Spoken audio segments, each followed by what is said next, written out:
നമസ്കാരം, ICG ന്യൂസിലേക്ക് സ്വാഗതം. ഞാൻ അർച്ചന. നോക്കാം പ്രധാന വാർത്തകൾ. മുണ്ടക്കൈ ചുരൽമല മഹാദുരന്തത്തിന് നാളെ 1 മാസം. കാണാമറയത്ത് ഇന്നും 100-ലധികം ആളുകൾ. ടെലിഗ്രാം ആപ്പിന് പൂട്ടിടാൻ കേന്ദ്രം. അന്വേഷണം ആരംഭിച്ച് IT മന്ത്രാലയം.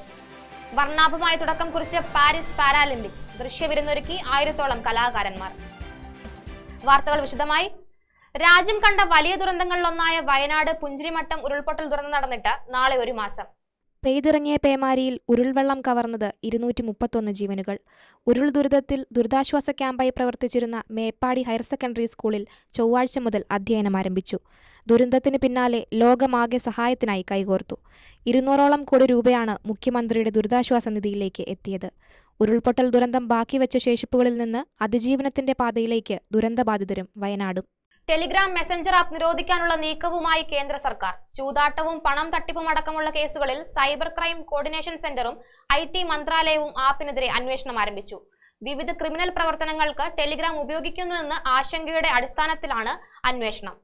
ആപ്പിനെതിരെ ലൈംഗിക ചൂഷണം, ലഹരി മരുന്ന് കടത്ത് തുടങ്ങിയ ആരോപണങ്ങളുടെ പേരിൽ CEO പാവൽ ദുറോവ് പാരീസിൽ അറസ്റ്റിലായി.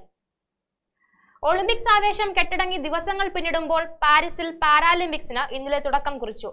മണിക്കൂറുകളോളം നീണ്ടുനിന്ന ഉദ്ഘാടന ചടങ്ങിൽ 1000-ഓളം കലാകാരന്മാരാണ് ദൃശ്യവിരുന്നിനെത്തിയത്. ഈ മാസം 28 മുതൽ സെപ്റ്റംബർ 8 വരെയാണ് 17ാമത് പാരാലിമ്പിക്സ് അരങ്ങേറുന്നത്. 11 ദിവസം നീണ്ടുനിൽക്കുന്ന കായിക മാമാങ്കത്തിന് 22 ഇനങ്ങളിലായി 4400 അത്ലറ്റുകളാണ് പങ്കെടുക്കുന്നത്. ഇന്ത്യയെ പ്രതിനിധീകരിച്ച പാരാലിമ്പിക്സ് ചരിത്രത്തിലെ ഏറ്റവും കൂടുതൽ പങ്കെടുക്കുന്ന പോരാട്ടം കൂടിയാണിത്. ഹിമാകലിന് പിന്നാലെ സിനിമാക്കളെ വെല്ലുന്ന കാഴ്ചകളാണ് മലയാള ചലച്ചിത്ര മേഖലയിൽ ഇപ്പോൾ. മോഹൻ, നിങ്ങൾ നടനാവണമെന്ന് നിങ്ങൾ തീരുമാനിച്ചിട്ടുണ്ടെങ്കിൽ അതായിരിക്കും. ഈ ഡയലോഗ് കേൾക്കാത്തവരായി ആരുമുണ്ടാകില്ല. എന്നാൽ അത് വിശ്വസിച്ച് സിനിമാ മേഖലയിലെത്തുന്ന പലരും നേരിടുന്നത് ലൈംഗിക ചൂഷണങ്ങളാണ്.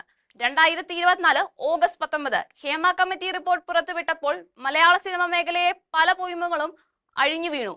പ്രമുഖ നടന്മാർക്കും സംവിധായകർക്കും മറ്റ് സിനിമാ പ്രവർത്തകർക്കുമെതിരെ ശക്തമായ ആരോപണങ്ങളും ആയാണ് സ്ത്രീകളെത്തിയത്.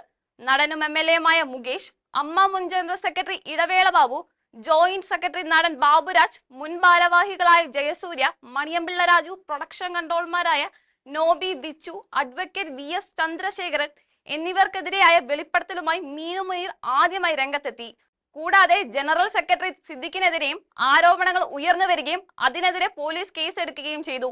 ഹേമ കമ്മിറ്റി റിപ്പോർട്ടിന് പിന്നാലെ സംവിധായകൻ രഞ്ജിത്തിനെതിരെ ബംഗാളി നടി ശ്രീലേഖ മിത്രയും കോഴിക്കോട് സ്വദേശിയായ ഒരു യുവാവും കേരള പോലീസിനും പരാതി നൽകി. കൊടുങ്കാറ്റിൽ കടപുഴകി വീണു അമ്മ മരം. മലയാളത്തിന്റെ സൂപ്പർ താരം മോഹൻലാൽ അസോസിയേഷൻ പ്രസിഡന്റ് സ്ഥാനം ഒഴിഞ്ഞപ്പോൾ എക്സിക്യൂട്ടീവ് കമ്മിറ്റിയിലെ എല്ലാ അംഗങ്ങളും സംയുക്തമായി രാജി സമർപ്പിച്ചു.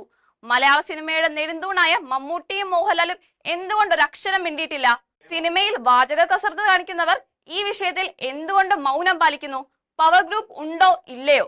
ഹേമ കമ്മിറ്റി റിപ്പോർട്ടിൽ സിനിമാ മേഖലയെ നിയന്ത്രിക്കുന്ന 15-അംഗ അതിദായകർ ആര്?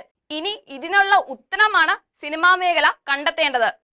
പ്രധാന വാർത്തകൾ ഒരിക്കൽ കൂടി. മുണ്ടക്കൈ ചുരൽമല മഹാദുരന്തത്തിന് നാളെ 1 മാസം. കാണാമറയത്ത് ഇന്നും 100-ലധികം ആളുകൾ. ടെലിഗ്രാം ആപ്പിന് പൂട്ടിടാൻ കേന്ദ്രം. അന്വേഷണം ആരംഭിച്ച് IT മന്ത്രാലയം. വർണ്ണാഭമായ തുടക്കം കുറിച്ച് പാരീസ് പാരാലിമ്പിക്സ്. ദൃശ്യവിരുന്നൊരുക്കി 1000-ഓളം കലാകാരന്മാർ.